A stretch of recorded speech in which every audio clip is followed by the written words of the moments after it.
Hello everyone, ಇವತ್ತಿನ ರೀಡಿಂಗಲ್ಲಿ ನಿಮ್ಮ ರಿಲೇಶನ್ಶಿಪ್ಪಲ್ಲಿ third person ಇದ್ದಾರೆ ಅಂತ ಹೇಳಿದ್ರೆ ಅವರ ಒಂದು ಎನರ್ಜಿ ಏನಿದೆ, ಆ ಥರ್ಡ್ ಪರ್ಸನ್ ಅವರ ಎನರ್ಜಿ ಏನಿದೆ ಅನ್ನೋದನ್ನು ಚೆಕ್ ಮಾಡೋಣ. ಇದನ್ನು ಜಸ್ಟ್ ಜನರಲ್ ರೀಡಿಂಗ್, ನಿಮಗೆ ರೆಸೊನೇಟ್ ಆದರೆ ಮಾತ್ರ ಈ ಒಂದು ರೀಡಿಂಗ್ನ ವಾಚ್ ಮಾಡಲಿಕ್ಕೆ ಕಂಟಿನ್ಯೂ ಮಾಡ್ಬೋದು. ಓಕೆ, ಡೆತ್ ಕಾರ್ಡ್ ಬರ್ತಾ ಇದೆ, ಕಿಂಗ್ ಆಫ್ ಸಾರ್ಡ್ಸ್ ಬರ್ತಾ ಇದೆ, okay, 10 of wands, queen of pentacle ಬರ್ತಾ ಇದೆ. Okay, the sun card.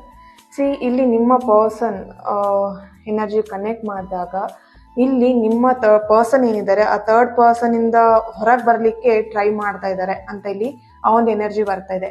ಇಲ್ಲಿ ನಿಮ್ಮ ಥರ್ಡ್ ಪರ್ಸನ್, ನಿಮ್ಮಿಬ್ಬರ ರಿಲೇಶನ್ಶಿಪ್ಪಲ್ಲಿ ಇದ್ದಂಥ ಥರ್ಡ್ ಪರ್ಸನ್ ಯಾರಿದ್ದಾರೆ ಅವರ ಎನರ್ಜಿ ಕನೆಕ್ಟ್ ಮಾಡಿದಾಗ ಅವರು ನಿಮ್ಮ ಪರ್ಸನ್ನ ತುಂಬಾನೇ ಕಂಟ್ರೋಲ್ ಮಾಡ್ತಾ ಇದ್ದಾರೆ. ಅಂದರೆ ಅವ್ರು ಹೇಳಿದ ಹಾಗೆ ಕೇಳಬೇಕು, ಅವ್ರು ಏನು ಹೇಳ್ತಾ ಅದಕ್ಕೆ ಎಸ್ ಅಂತ ಹೇಳಲೇಬೇಕು. ಅವ್ರ ಕೈಯಲ್ಲಿ, ಅಂದರೆ ನಿಮ್ಮ ಪರ್ಸನ್ ಕೈಯಲ್ಲಿ ಮಾಡೋಕ್ಕಾಗುತ್ತೋ ಇಲ್ವೋ ಗೊತ್ತಿಲ್ಲ ಆ ಕೆಲಸ, ಆದರೆ ಆ ಥರ್ಡ್ ಪರ್ಸನ್ ಏನು ಹೇಳ್ತಾರೆ ಅದಕ್ಕೆ ಅವರು ಎಸ್ ಅಂತ ಹೇಳಲೇಬೇಕು. ಆ ಥರ ಒಂದು ಎನರ್ಜಿ ಇಲ್ಲಿ ಬರ್ತಾ ಇದೆ.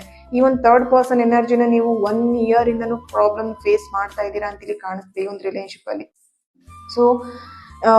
ಈ ಒಂದು ಎನರ್ಜಿ ಪ್ರಕಾರ, ಇಲ್ಲಿ ಬರ್ತಿರೋಂಥ ಎನರ್ಜಿ ಪ್ರಕಾರ ಥರ್ಡ್ ಪರ್ಸನ್ ಯಾರಿದ್ದಾರೆ ಅವರು ನಿಮ್ಮ ಪರ್ಸನ್ನ ತುಂಬ ಕಂಟ್ರೋಲ್ ಮಾಡ್ತಿದ್ದಾರೆ ಆ್ಯಂಡ್ ಅವ್ರ ಲೈಫನ್ನು ಅವ್ರು ಲೀಡ್ ಮಾಡೋಕ್ಕೆ ಬಿಡ್ತಾ ಇಲ್ಲ ಅನ್ನೋಂಥ ಒಂದು ಚಾನಲೈಸ್ ಮೆಸೇಜ್ ಇಲ್ಲಿ ಬರ್ತಿರೋವಂಥದ್ದು. Okay, thank you. ಈ ಒಂದು ರೀಡಿಂಗ್ ನಿಮಗೆ ರೆಸೊನೇಟ್ ಆಗಿದ್ರೆ ನನಗೆ ಕಮೆಂಟ್ ಮೂಲಕ ತಿಳಿಸಿ 111 ಅಂತ ಹೇಳಿ. ಇದು general reading. Okay, thank you so much.